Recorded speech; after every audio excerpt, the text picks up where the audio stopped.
Well, I was already an adult when the video games came around, but I went out and bought the first Atari.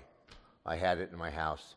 And when they called me about Street Fighter, they said, "Do you know Street Fighter?" And I said, "Yeah, I go to the arcade with my kids, and they keep coming to me for quarters, so I was familiar with it."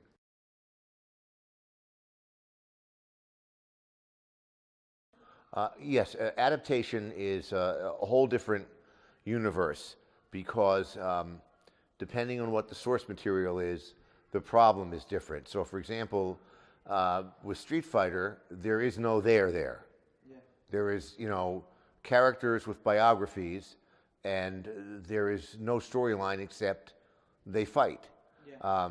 Street Fighter, I felt that at that time already, there had been so many movies that were about a tournament. And a tournament movie, a sports movie, always has the problem. You know that whatever happens, you're going to get to the final event. So Tom Cruise did a movie called Days of Thunder, where he gets injured in an accident. But there, you know that he will recover from the accident to be in the big race. So as it happened, when I was looking for a way to have a story for Street Fighter, I saw an illustration in a Japanese manual of General Bison's secret lair. And it made me think of a James Bond movie. And when I met with the executives from Capcom, they said, "You're exactly what we were thinking." So what we did was along the lines of where they were going.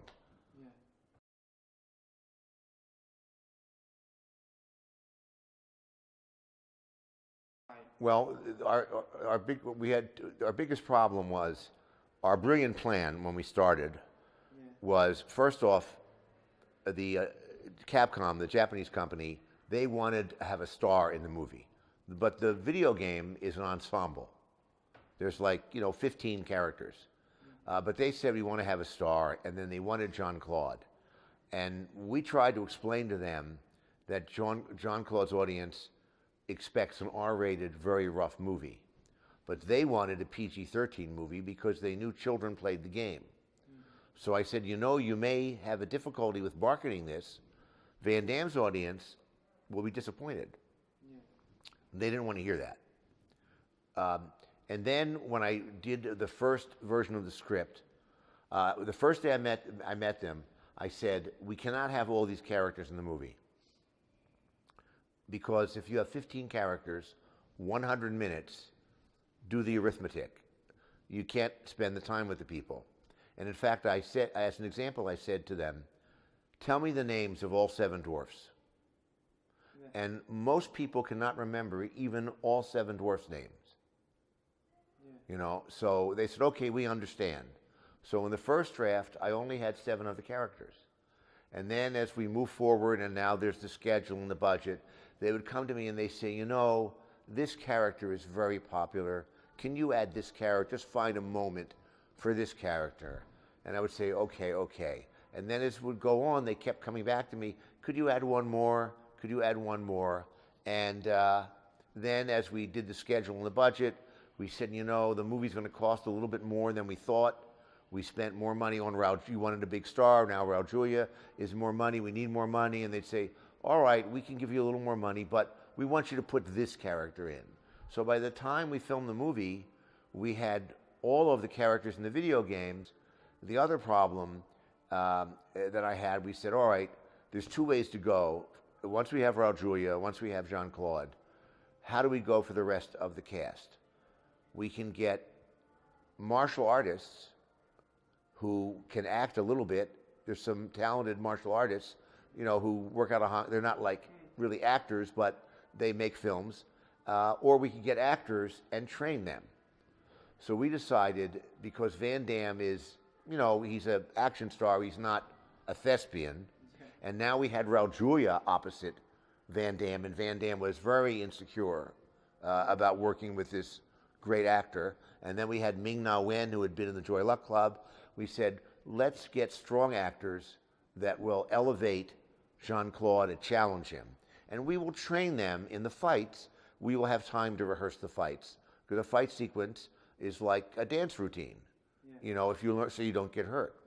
So when we made the schedule for the movie, Raul Julia is in the movie. It's a very big part. He only really has one fight at the end with Jean-Claude. So the plan was we will begin the movie. We had 10 weeks of filming. So we said the first 3 weeks we will film all of Raul Julia's dialogue, all addressing his troops, you know, making speeches, all of that wonderful stuff that Raul Julia did.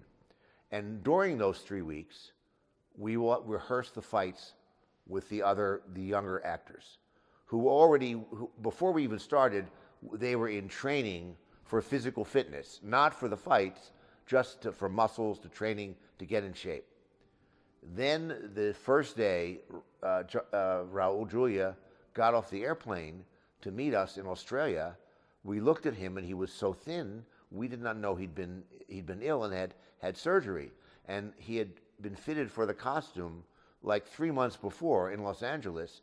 He put the costume on, it was hanging off of him. He said, oh my God, what are we gonna do now? And so we said, all right, here's what we have to do. We have to take all of Raul Julia's work and push it back, right? Now, I could not push it all back. There was one day, because of the schedule, I had to film one day with him. The very first day of filming was the scene where Raul Julia comes down to the laboratory where they have Charlie in the machine. And if you look at the movie again, you'll see he looks very, very gaunt. So I filmed that, and then I said, all right, Raul, I don't want to see you for 3 weeks. Go eat, get strong, get fit, and then we will come back to you.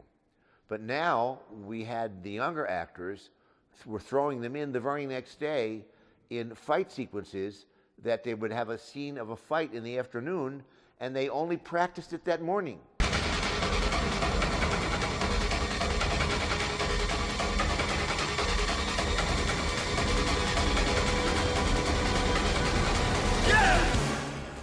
Now, who wants to go home and who wants to go with me?